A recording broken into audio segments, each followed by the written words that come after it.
ஹாய்ங்க, நான் பிரியா. 2026ஓட ஃபஸ்ட்டு விலாகுங்க. இன்றைக்கி வந்து நம்ம திருவாதிரை நோம்பி தாங்க கும்பிட போகிறோம்.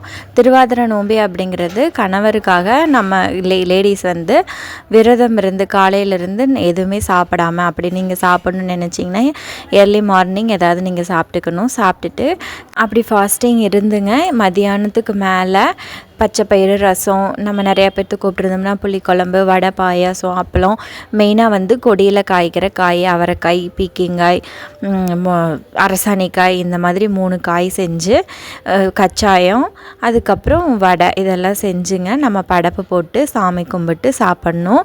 அதுவும் நிலாவை பார்த்து எல்லோரும் பச்சை மாவு செஞ்சு வச்சுருப்பாங்கங்க. பச்சை மாவு ஃபஸ்ட்டு சாப்பிட்டதுக்கப்புறம் தான் நம்ம படப்பு போட்ட சாப்பாட்டை சாப்பிட்ணும். நம்ம வந்து பச்சை மாவு செய்யாததுனால பழத்தில் வந்து திரியை உள்ளுக்குள்ளே வச்சு நூல் அப்படி வந்து உள்ளே வச்சு முழுங்கினதுக்கப்புறம் நம்ம வந்து சாப்பாடு சாப்பிட்டுக்கலாம். இது நான் என்ன கோலம் போடுறேன் அப்படின்னா, பாக்ஸ் மாதிரி இருக்கிறதுக்கு பேர் தெப்பக்குளங்க. அதில் வந்து சந்திரன், சூரியன், கண்ணாடி, வாழைப்பழம், சீப்பு, மைகோதி, தேர், ஒரு குழந்தையோட குட்டி கால், அப்புறமா ஒரு சின்ன கோலம், இதெல்லாம் போட்டு நம்ம காலங்காலமாக திருவாதிரை கும்பிட்றதுக்கு இப்படி தாங்க செய்கிறோம். இந்த மாதிரி ஃபுல்லாக போட்டு வச்சுட்டு இதில் வந்து நடுவில் மஞ்சள் புள்ளார் வச்சு பூவெல்லாம் வச்சு சாமி கும்பிடணுங்க. நம்ம சாமி கும்பிட்றதுக்கு வந்து பச்சை பயிறு, ரசம், அதுக்கப்புறம் காய் வந்து அவரைக்காய், பீக்கிங்காய் ரெண்டையும் நான் ஒன்றா போட்டு செஞ்சுட்டேங்க. அதுக்கப்புறம் அரசாணிக்காய், வடை, பாயாசம், மைதா மாவு, கச்சாயங்க, இதெல்லாம் நான் வந்து 3 மணிலேருந்து செய்ய ஸ்டார்ட் பண்ணிட்டேன். கூட வந்து புளிக்குழம்பு வச்சுருந்தேங்க. ஒரு 2-3 பேர்த்த மட்டும் பக்கத்தில் கூப்பிட்ருந்தேன். சாமி கும்பிட்டு சாப்பிட்டு போகலாம் வாங்கன்னு சொல்லிவிட்டு, அதனால் கொஞ்சம் சேர்த்தி தான் எல்லாத்துக்குமே செஞ்சு வச்சுருந்தேங்க.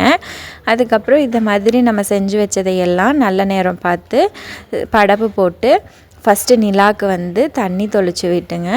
அதுக்கப்புறம் சூடம் இதெல்லாம் காமிச்சு நம்ம சாமி கும்பிட்டு சாப்பிட்ணும்.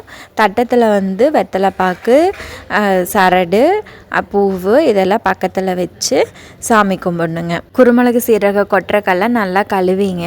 அதில் வந்து வெத்தலையை சுற்றி மஞ்சள் குங்குமம் வச்சு சரடு கட்டி விட்டுருவோம். அப்புறம் படியில் வந்து மைகோதி குத்தி சரடு கட்டி விட்டுருவோம். அதுதான் கணவராக நினச்சி நம்ம சாமி கும்பிடணுங்க. ஒரு வருஷம் மிஸ் ஆகிட்டாலுமே அடுத்தது வந்து பேரூர் போய் சாமி கும்பிட்டு வந்துட்டு தான் நம்ம வீட்டில் சாமி கும்பிடணும். அதனால் எல்லாருமே என்ன பண்ணுவாங்கன்னா மிஸ் பண்ணாமல் கும்பிடுவாங்க. அப்படி கும்பிட முடியலைனாலும் பக்கத்து வீட்லையாவது போய் கும்பிட்டுக்குவாங்கங்க.